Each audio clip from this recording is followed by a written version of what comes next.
ఆంధ్రప్రదేశ్ అంటేనే అన్నపూర్ణ అని మనం చిన్నప్పటి నుంచి పుస్తకాల్లో చదువుకున్నాం, పేపర్లో టీవీల్లో వింటూనే ఉన్నాం. కానీ కూటమి పాలనలో ఆంధ్రప్రదేశ్కున్న మంచి పేరు మసకబారుతోందా? ఎనీ టైం మద్యానికి కేరాఫ్గా మారుతోందా? పేకాట జూద క్రీడలకు డెన్గా మారుతోందా అంటే అవుననే సమాధానం వస్తోంది. ఎమ్మెల్యేల పర్యవేక్షణలో ప్రైవేట్ సెక్యూరిటీ నీడలో జూదం జోరుగా సాగుతోంది. అదెక్కడ చూడండి. ఉమ్మడి గుంటూరు జిల్లా పేకాటకు కేరాఫ్గా మారింది. ఆంధ్రప్రదేశ్ నలుమూలల నుంచే కాదు, పొరుగు రాష్ట్రాల నుంచి సైతం పేకాట రాయుళ్లు గుంటూరు జిల్లాకు తరలి వస్తున్నారు. మూడు ముక్కలాటలో కోట్లాది రూపాయలు చేతులు మారుతున్నాయి. మొన్నటి వరకు సాక్షాత్తు మంత్రి అనగాని సత్యప్రసాద్ నియోజకవర్గంలో ఆయన సోదరుడు శివప్రసాద్ అండదండలతో పేకాట జోరుగా సాగింది. ఇక చిలకలూరిపేటలో అయితే ఇంకో అడుగు ముందుకేశారు టీడీపీ నేతలు. రిక్రియేషన్ క్లబ్లో 3 ముక్కలు 6 టేబుల్స్ అన్న చందంగా పేకాట నడుస్తోంది. సీఎం చంద్రబాబు బియ్యంకుడు, టీడీపీ ఎమ్మెల్యే నందమూరి బాలకృష్ణ ప్రధాన అనుచరుడు పేకాటకు కర్త కర్మ క్రియగా వ్యవహరిస్తున్నారట. వాస్తవానికి క్లబ్లో మెంబర్లకు మాత్రమే ఎంట్రీ ఉంటుంది. కానీ ఇక్కడ మాత్రం గెస్ట్ పాసుల పేరుతో క్లబ్లోకి బయట వ్యక్తులను అనుమతిస్తున్నారు. క్లబ్లో పోలీసుల తనిఖీలుండవు, మాది గ్యారంటీ అంటూ నిర్వాహకులు పెద్ద ఎత్తున ప్రచారం చేస్తున్నారట. దీంతో గుంటూరు, విజయవాడ, ప్రకాశం జిల్లాలతో పాటు తెలంగాణ నుంచి కూడా పేకాట రాయుళ్లు చిలకలూరిపేటకు తరలి వస్తున్నారు.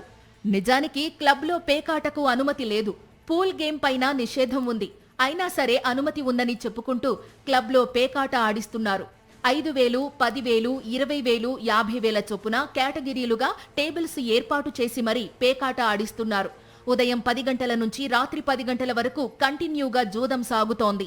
జూదం ఒక్కటే కాదు, పేకాట రాయుళ్లకు సకల సౌకర్యాలు రీక్రియేషన్ క్లబ్లో ఉన్నాయి. భోజనంతో పాటు మద్యం కూడా సప్లై చేస్తున్నారు.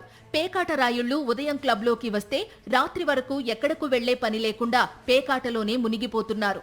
రోజుకు కోట్ల రూపాయలు పేకాట ద్వారా చేతులు మారుతున్నాయి. అన్ని ఖర్చులు పోను క్లబ్కు రోజుకు 10 లక్షల ఆదాయం వస్తుందని ప్రచారం జరుగుతోంది.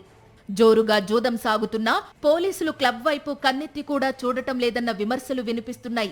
ఉన్నతాధికారులకు నెలవారీ మామూళ్లు వెళుతున్నందునే ఎలాంటి యాక్షన్ తీసుకోవట్లేదన్న ఆరోపణలున్నాయి.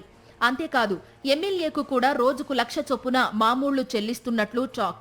పోలీసుల రైడ్లు ఉండవు కాబట్టే క్లబ్ ఎప్పుడూ కిటకిటలాడుతుంది.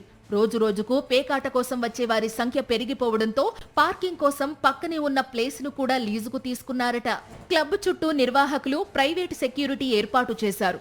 ఎవరైనా కొత్త వ్యక్తులు కనిపిస్తే ఎందుకు వచ్చారని ప్రశ్నిస్తున్నారట.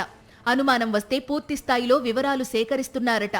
సుదూర ప్రాంతాల నుంచి పేకాట ఆడేందుకు వచ్చేవారైతే పక్కనే ఉన్న లాడ్జ్లు, గెస్ట్ హౌస్లలో రాత్రి బస చేసి మరీ చిలకలూరిపేట క్లబ్లో పేకాట ఆడుతూ జేబులు గుల్ల చేసుకుంటున్నట్లు ప్రచారం జరుగుతోంది.